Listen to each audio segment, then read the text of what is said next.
two things that I love to work with and create the possibilities. I think today, if you want to create possibilities, let's create it with laughter. Let's create it with joy.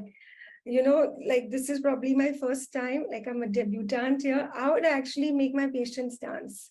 Whether you're a 90-year-old or a 5-year-old, you have to dance with me. So I go all out. So when the music was on, I was doing this, so I request all of you guys to just do this. There are lymph nodes here that actually open up. And when we think about relaxation, we think relaxation means kuch nahi karna. We don't have to move. But relaxation is actually very active, and sleep and relaxation don't need to be confused. So the best way, if I get anybody on board, if there is anxiety, because as a doctor, well, you have to be very vulnerable with the patient. I can't be an authority saying I know it all. The more I'm vulnerable and the more relaxed they are, the easier the healing happens. So I feel the possibilities of creating a beautiful health and happy life is with laughter and with relaxation, because relaxation is the tool that's so underrated today, so underrated.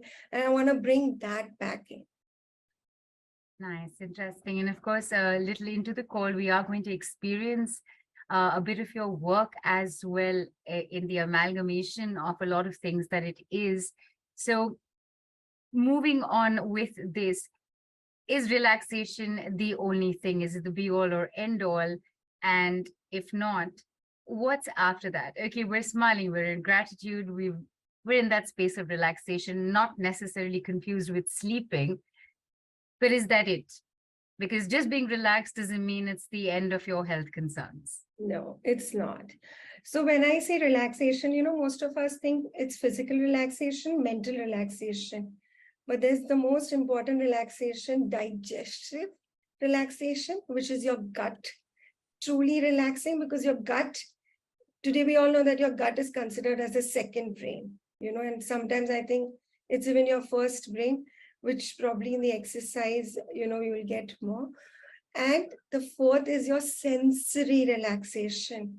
We don't realize, and we overstimulate our senses. We are actually making our immune system feel something is terribly wrong, and it goes into a hyper mode. But is that it? No, that's like one of the steps.